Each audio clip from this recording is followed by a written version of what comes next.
Bonjour chers élèves, aujourd'hui nous allons travailler une nouvelle leçon de langue intitulée l'interrogation totale et l'interrogation partielle. Commençons par définir une phrase interrogative. Qu'est-ce qu'une phrase interrogative? La phrase interrogative pose une question et finit par un point d'interrogation. Exemple, où vas-tu? La phrase ici commence par une majuscule et se termine par un point d'interrogation comme vous le voyez. Il existe deux types d'interrogation directe. Premièrement, l'interrogation totale. Qu'est-ce qu'une interrogation totale? L'interrogation totale a pour réponse oui ou non et reprend la totalité de la question initiale. Exemple, tu respectes le confinement? Oui. Tu respectes le confinement? Oui. On s'est contenté de répondre par oui. As-tu fini ton travail? Non. Ou bien si. Donc, pour l'interrogation totale, il suffit de répondre par oui, non ou bien si. Les structures interrogatives dans l'interrogation totale. Il existe trois manières de formuler la question selon le niveau de langue. La langue familière, c'est le langage parlé, c'est de l'oral, on l'utilise seulement à l'oral. Elle pleure pourquoi? Comme vous le voyez, le pronom interrogatif ici est placé à la fin de la phrase. Et on se base pour ce genre de langage sur l'intonation de la voix. Langue courante. Pourquoi il pleure? Comme vous le remarquez, le moyen interrogatif ici est placé au début de la phrase.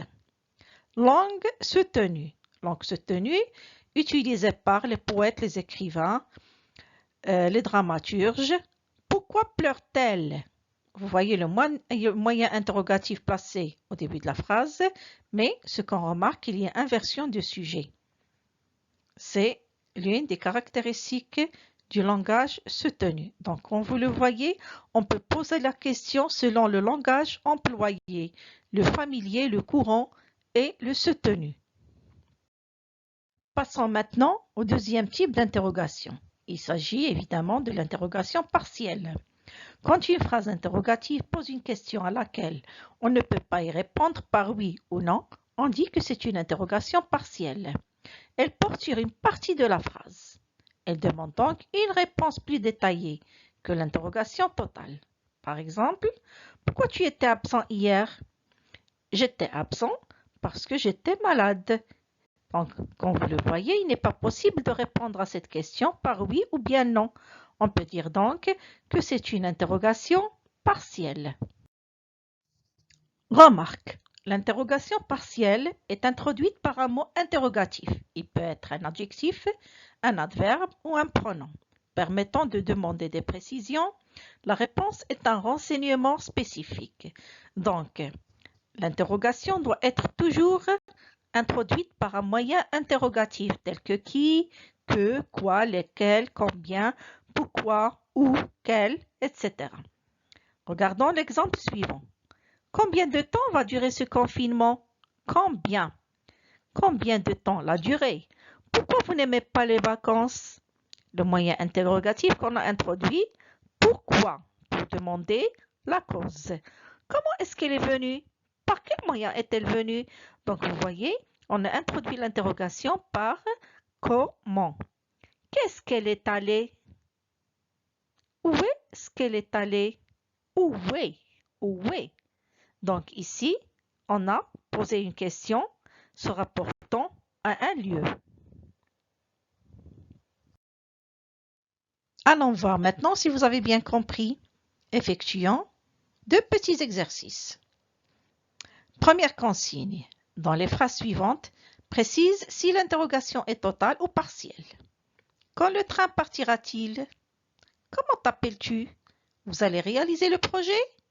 Est-ce que tu es malade? Passons à l'exercice 2. Deuxième consigne. Trouve le mot interrogatif qui convient. A acheté ce CD? C'est Marina. La réponse. Et ta nouvelle voiture? La réponse. Rouge avec de grandes roues.